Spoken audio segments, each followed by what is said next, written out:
Madam सुनिए। अबे बुढ़े, तेरा दिमाग खराब हो गया? तूने हमारी मैडम के ऊपर हाथ कैसे उठाया? हाँ, तेरी तो तू दे। मैडम तूने मुझे थप्पड़ मारा? धोखाधड़ी के सिक्योरिटी गार्ड, तूने पहले हमारी मैडम पे हाथ उठाया, उसके बाद शिखा के ऊपर। तू ऐसे नहीं मानेगा। आपकी हिम्मत कैसे हुई मुझे थप्पड़ मारने की?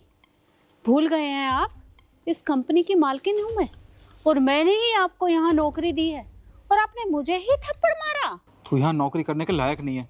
मैडम, आप एक काम कीजिए, इसे ना इस नौकरी से निकाल दीजिए। जब दर दर भटकेगा ना, तब इसकी अकल ठिकाने आएगी कि इसने कितनी बड़ी गलती की थी। अरे मैडम, ये नौकरी मुझे कोई वैसे नहीं ली, नहीं किसी को रिश्वत देकर ली। ये नौकरी अपने ईमानदारी से और लगन से ली है, मेहनत से। तो तूने मैडम के ऊपर हाथ कैसे उठाया? हाँ, बड़ा आया बात कर रहा है। मैम, आप मुझे परमिशन दीजिए, मैं पुलिस को बुलाती हूँ। जब पुलिस के 4 डंडे पड़ेंगे ना इसको, तब अकल आएगी। हाँ शिखा, इन्होंने ना बहुत बड़ी गलती की है और इन्हें तो मैं सजा दिलवा कर ही रहूंगी। तुम जाओ और पुलिस के पास फोन करो। चलो। हाँ हाँ, बुला लो पुलिस को, देखता हूँ।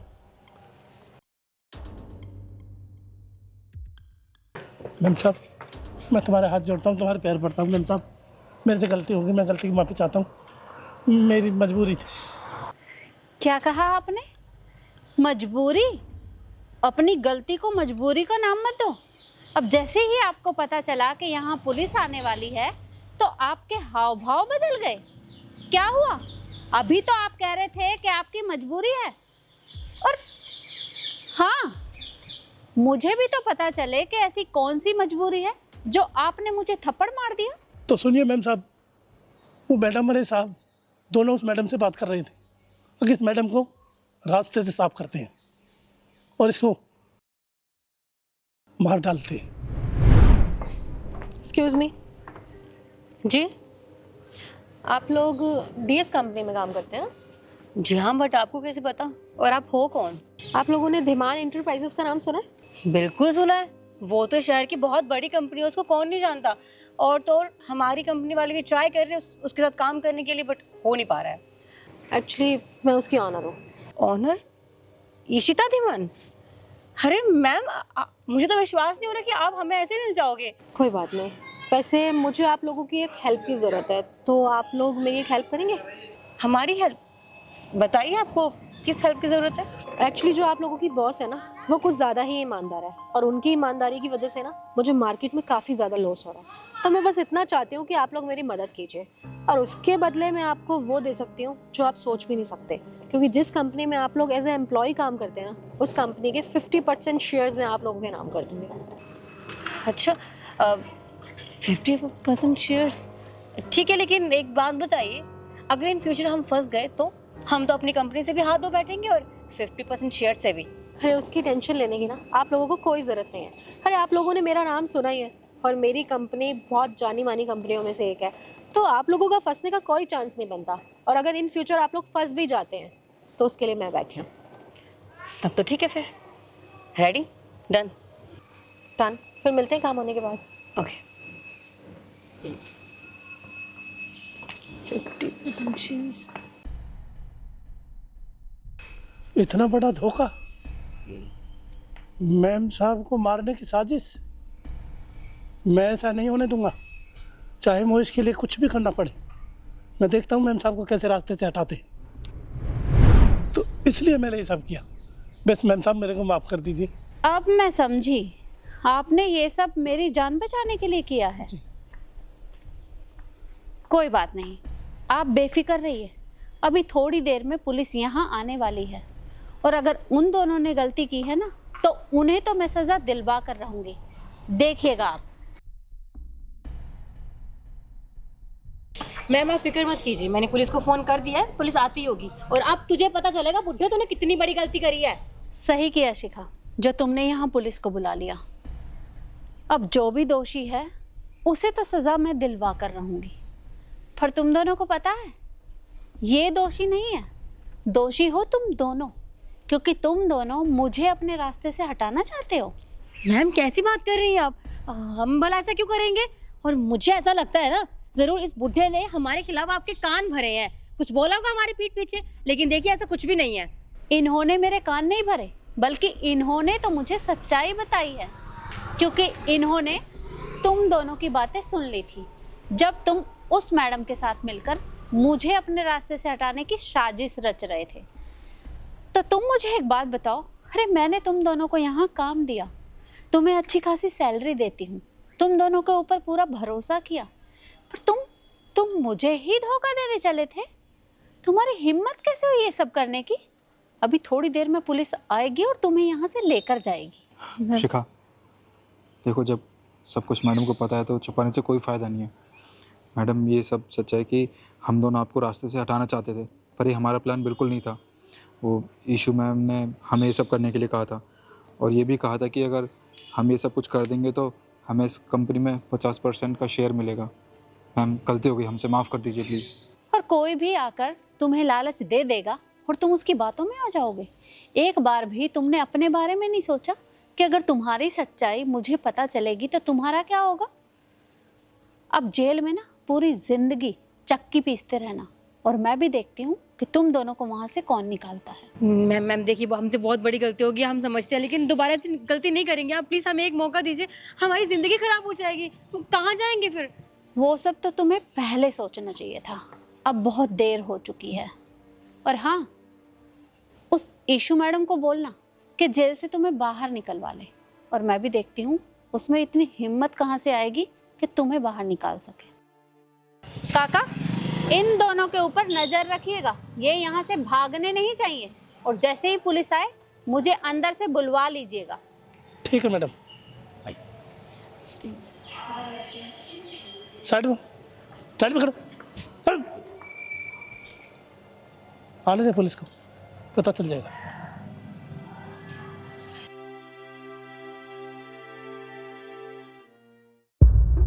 भैया ये सूट सिल जाएगा? जी अभी जी बिल्कुल सिल जाएगा। ठीक है, आप नाप ले लीजिए। जी आइए, मैं नाप ले लेता हूँ।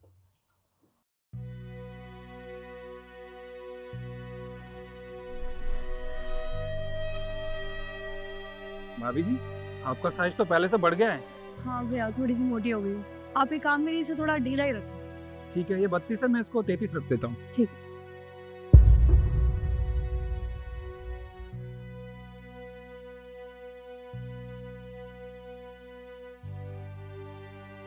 भैया वैसे तो ये कुर्ता बिल्कुल लॉन्ग है, तो आप इसे लॉन्ग ही रखना, शॉर्ट मत करना। अरे भाभी जी कैसी बात कर रही हैं आप? ये सोसाइटी की जितनी भी भाभियां हैं ना, सब ये शॉर्ट कुर्ती ही पहनती हैं। फैशन में चल रहा है आजकल। मैं शॉर्ट कर देता हूँ, आपको बहुत अच्छा लगेगा। चलिए ठीक है, शॉर्ट कर दीजिए।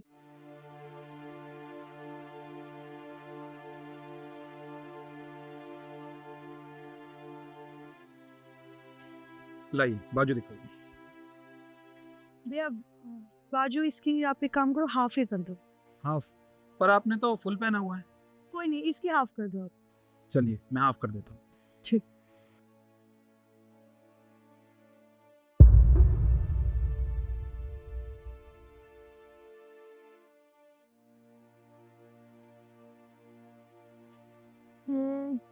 गला आप थोड़ा सा डीप कर देना। हाँ, चॉइस तो बहुत अच्छी भाभी जी आपकी। मैं इसे थोड़ा और डीप कर देता हूँ, अच्छा लगेगा। जी।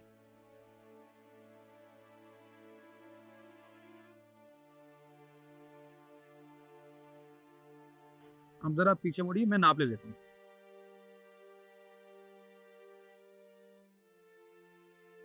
भैया एक काम करो, आप ना डीप नेक कर देना पीछे का भी। जी भाभी जी, आप चिंता मत कीजिए, मैं इसको डीप ही रखूँ। वैसे कब तक मिल जाएगा? भाभी जी आपको मिल जाएगा, आप परसों सुबह आ जाना। वो पैसे कितने हो गए इसके? 450। ठीक है, परसों प्लीज सुबह दे देना, मुझे शाम को जाना है। भाभी जी आप पहले भी कपड़े सिलवा चुकी हैं ना, टाइम से पहले ही मैं कपड़े दे देता हूँ। जी भैया ठीक है, चले।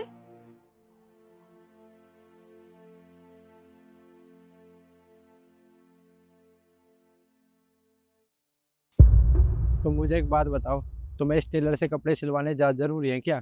शहर में और भी बुटीक्स हैं जिन पर लड़कियां कपड़े सिलती है, उनसे सिलवा ले करो। इस लड़के से कपड़े सिलवाने ज़्यादा ज़रूरी है तुम्हें? कैसी बातें कर रहे हो तरुण? कपड़े लड़की सिले या लड़के सिले, बात तो एक ही है ना। सिल तो वो कपड़े ही रहे हैं। हाँ वैसे भी ये टेलर पे जब भी मैंने सूट सिलवाया ना बहुत अच्छी फिटिंग आई है, इसलिए मैं इन्हीं से सिलवाती। लड़के और लड़के की बात एक कैसे हो सकती है?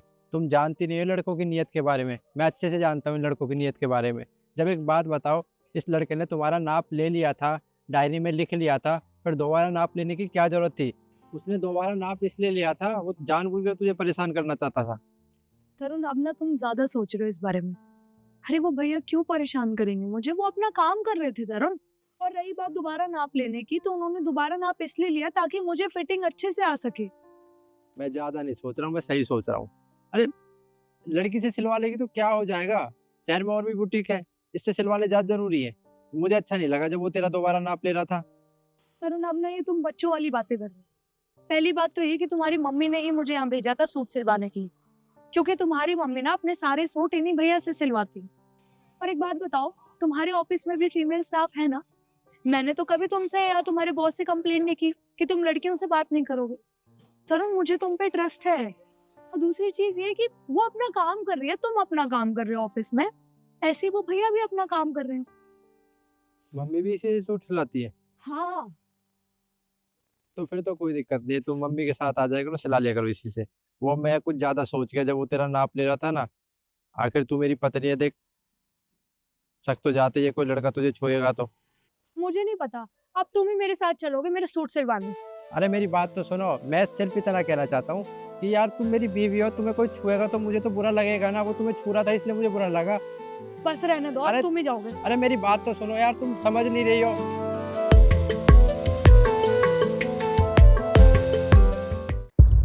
ये लो अपने 500 रुपए। ठेकेदार साहब, ये तो हमारी दिहाड़ी हुई और मेरी बिटिया की दिहाड़ी। अरे दे तो दिए, इसमें से दोनों बांट लेना। ठेकेदार साहब ऐसा मत कीजिए। अरे हम 2 जने यहाँ काम कर रहे हैं सुबह से, और आप आके सिर्फ 1 जन का दे रहे हैं दिहाड़ी, ऐसा कैसे होगा ठेकेदार साहब? अरे मैं कहाँ हक मार रहा, नौकरी तो मैं यहाँ पे किसने लगवाई थी, मैंने। तो बस मैं अपना कमीशन रख रहा हूँ। देखिए ठेकेदार साहब, कमीशन मत खाइए। कमीशन के नाम पे आप हमसे बहुत रुपया खा चुके हैं, पिछला बकाया भी नहीं दे रहे हैं। ऊपर से हम आज इतना जरूरी वक्त में अपनी बिटिया को काम पे लगाए और आप इसका दिहाड़ी खा रहे हैं। अबे ओ, तुम्हें तुम्हारे पैसे मिल गए ना, और वैसे भी दे दूंगा तुम्हारे पैसे, तुम्हारा पूरा हिसाब है मेरे पास। और हाँ एक काम करना, अगली बार ले लेना, अगली बार से तुम्हें पूरे पैसे मिल जाएंगे। ये क्या चल रहा है यहाँ पे? और ये ठेकेदार इन गरीब मजदूरों को धमका क्यों रहा है? साहब मैं पूरा दिन इस पार्क में झाड़ू लगाती हूँ, और उसके बाद भी आप मेरी दिहाड़ी नहीं देंगे तो कैसे चलेगा? आप बताइए 500 रुपए में होता क्या है आजकल? अरे तो मैं बोल तो रहा हूँ अगली बार ले लेना पैसे। और वैसे भी आजकल पता है कितनी महंगाई हो गई है, नौकरी से काम नहीं चलता, थोड़ा बहुत इधर उधर करना पड़ता है, तभी घर चल पाता है। इनकी वीडियो बनाता हूँ। देखिए साहब, आप कंपनी में मैनेजर हैं, आपको अच्छी खासी तनख्वाह भी मिलती है, फिर भी आप हम गरीबों का हक खा जाते हैं। देखिए हम लोग साहब रोज कुआं खोदते हैं, रोज पानी पीते हैं, इतने पैसे में हमारा गुजारा नहीं होगा। हमको पूरा पैसा दीजिए, 1000 रुपया देना पड़ेगा आपको। अरे तुम एक घर में ही तो रहते हो, ये तो अच्छी बात है। और वैसे भी तुम्हें क्या है, तुम तो कर लेते हो गुजारा, हमारा नहीं चल पाता। तुम ये पैसा भी रखो, अगली बार से तुम्हें पूरे पैसे मिल जाएंगे। तो साहब दे दीजिए ना हमारे पैसे, हम नहीं बोलेंगे कुछ। आप ही तो है जो हमारे पैसे खा रहे हैं। आपको इतनी अच्छी खासी तनख्वाह मिलती है, आपको शर्म नहीं आ रही गरीब का हक मारते हुए? ये जुबान ना संभाल के बात कर, समझी तू? वरना जो पैसे दे रखे हैं ना, ये भी ले लूंगा। देखिए साहब, हमारी बिटिया कुछ बकवास नहीं कर रही है, बस ये अपने हक की बात बोल रही है। अब इसका हक मार रहे हैं और ऊपर से धमका भी रहे हैं साहब। देखिए ऐसे मत कीजिए, ऊपर वाला देख रहा है साहब। अरे ऊपर वाले के पास जाके क्या मुंह दिखाओगे? पैसे दे दो साहब। तो और देखिए, अगर आपने आज पूरे पैसे नहीं दिए साहब, तो हम जाके ऑफिस में कंप्लेन करेंगे आपका कि ठेकेदार ठीक नहीं है। इससे अच्छा तो पिछला ठेकेदार था जो एडवांस भी दे देता था। आप तो कमाया हुआ पैसा भी खा लेते हो, बहुत अन्यायी हो आप। 2 कौड़ी के सफाई कर्मचारी, तेरी इतनी हिम्मत, तू मुझे धमकी दे रहा है? रुक अभी बताता हूँ तुझे। अबे ओ, ये क्या कर रहा है तू उनके साथ? अबे कौन है तू? और वैसे भी मैं अपना काम कर रहा हूँ, ये हमारा आपस का मामला है, मैं देख लूंगा, तू जा। सुन मेरी बात, मैंने अच्छे से देख लिया है तू क्या काम कर रहा है। अरे गरीब लोग हैं, दिन भर मजदूरी करते हैं, काम करते हैं, मेहनत करते हैं, और तू इनकी दिहाड़ी नहीं दे रहा है। चुपचाप चल इनके पैसे दे। देखिए ना साहब, ये ठेकेदार साहब हम लोगों से खाली बेईमानी करता है। कितना पैसा मेरा रखे हो वो नहीं देता है। आज हम बड़ी मुश्किल से बिटिया को मना के लाए कि दोनों आदमी दिहाड़ी करेंगे तो 1000 रुपया मिलेगा, तो घर में राशन पानी भरवाएंगे, वो भी 500 रुपये ही खा गए साहब। अब तू मुझे सिखाएगा मेरा काम? मुझे मेरा काम अच्छे तरीके से आता है। और देख, तू क्यों अपना यहाँ पे समय बर्बाद कर रहा है, अपना भी और मेरा भी? मुझे और भी बहुत काम है, तो निकल यहाँ से। देख, मैं तुझे तेरा काम नहीं सिखा रहा हूँ कि तुझे तेरा काम कैसे करना है। मैं सिर्फ ये कह रहा हूँ, ये गरीब लोग हैं, ये मजदूरी करते हैं, तो चुपचाप इनको इनकी दिहाड़ी पूरी दे दे। चल पैसे दे इनको। लगता है तुझे मेरी बात समझ में नहीं आ रही है। देख, सरकारी ठेकेदार हूँ मैं, समझा? अगर तू यहाँ से अभी नहीं गया ना, तो ऐसा केस लगाऊंगा, जिंदगी भर जेल में सड़ेगा तू। सुन मेरी बात, ये केस वेस की धमकी ना मुझे मत दे, मैं भी वकील हूँ।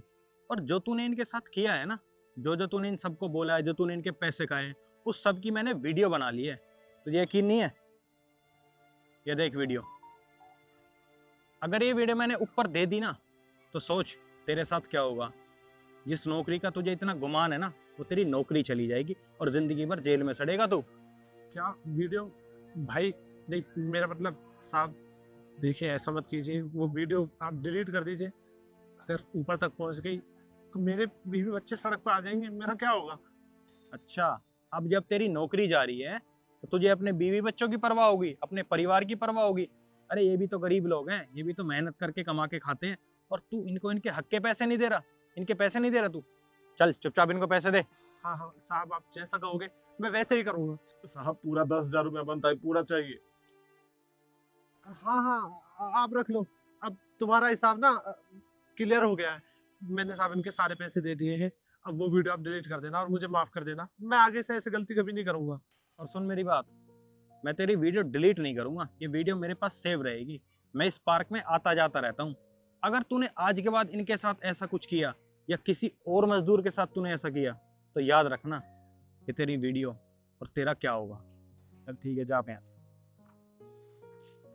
साहब आपका बहुत बहुत धन्यवाद, आप एकदम सही समय पे आए। अगर आप नहीं होते तो ये ठेकेदार मेरा पैसा देता ही नहीं।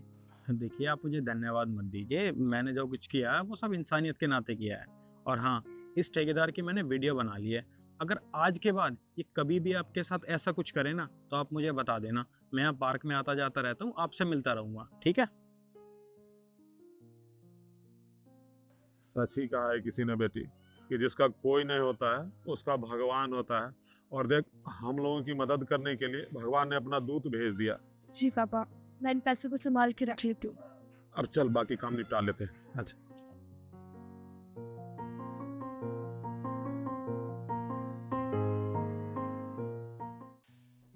शांति, तुम्हारे पास 500 रुपये होंगे क्या? जी मीम साहब, है ना, अभी देती हूँ।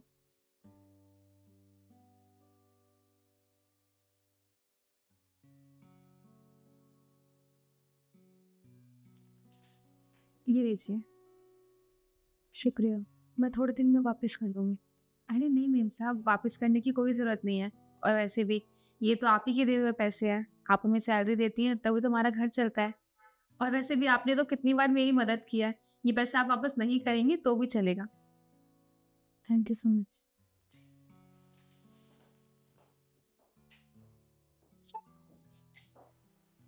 केशव, तुम्हें पता है सुबह मैंने कांता से 500 रुपये लिए घर का राशन लाने के लिए। अच्छा, घर में दूध है? हाँ है, क्या हुआ? तुम मेरे लिए चाय बना दो, मेरे ना सर में बहुत तेज दर्द हो रहा।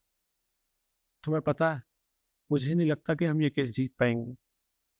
हो सकता है इस घर से भी हमें निकलना पड़ जाए। आप ऐसे क्यों बोल रहे हैं? आप अपने पे भरोसा रखिए और भगवान पे भरोसा रखिए, वो सब कुछ ठीक कर देंगे। मैं चाय बना के लाती। ठीक है।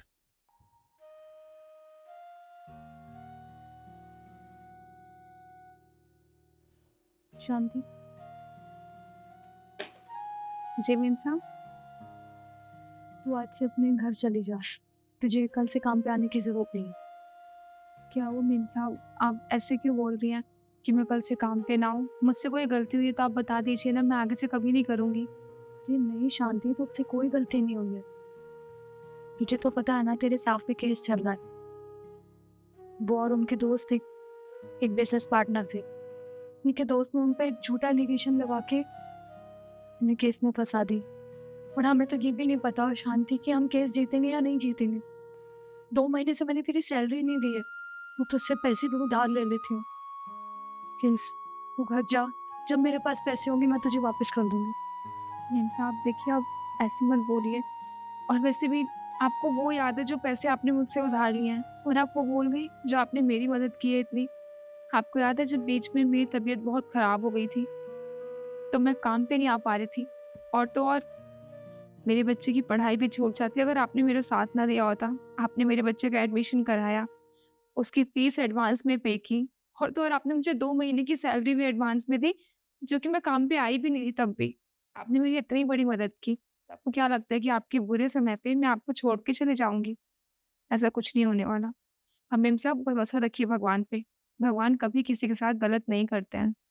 साहब ने कुछ नहीं किया, हमें पता है, और आप देखिएगा केस भी साहब भी जीतेंगे। पर आप तब तक के लिए मुझे यहाँ से जाने के लिए मत बोलिए। मैं यहाँ से कहीं नहीं जाने वाली। मुझे पता था कि तू मेरी बात नहीं मानेगी, जैसा तुझे ठीक लगे।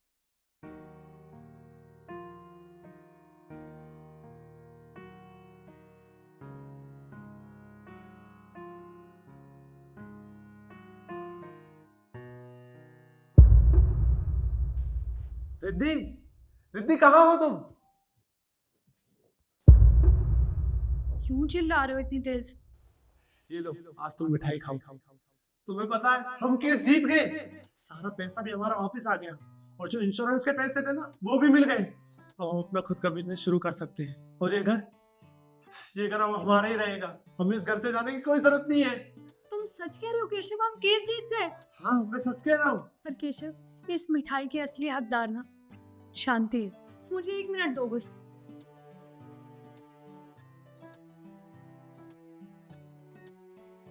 शांति, ये ले मिठाई। पर मेम साहब ये मिठाई किस खुशी में? तेरे साथ केस जीत गए हैं। क्या साहब केस जीत गए? ये तो बहुत खुशी की बात है। भगवान का लाख लाख शुक्र है। और वैसे भी मैंने आपसे कहा था ना कि जो सही होता है ना उसके साथ कभी कुछ गलत होता ही नहीं है, और मुझे पूरा यकीन था कि साहब केस जीत जाएंगे। हाँ शांति, तेरी कही हुई बात सच हो गई। अच्छा, तेरी जितनी भी सैलरी पेंडिंग पड़ी है ना वो मैं आज के आज क्लियर कर दूंगी। और मैं सोच रही हूँ कि अगले महीने से तेरी सैलरी बढ़ा देती हूँ। हाँ क्यों नहीं, पर आप इतने सस्ते में निपट जाओगे क्या? इतनी बड़ी खुशखबरी है। मुझे 2 साड़ियाँ भी चाहिए। 2 साड़ी? अच्छा ठीक है, मैं तेरे साहब को बोल दूंगी, वो ले आएंगे। ठीक है? वो भी बनारसी वाली। हाँ हाँ ठीक है, चलो काम करिए। ठीक है।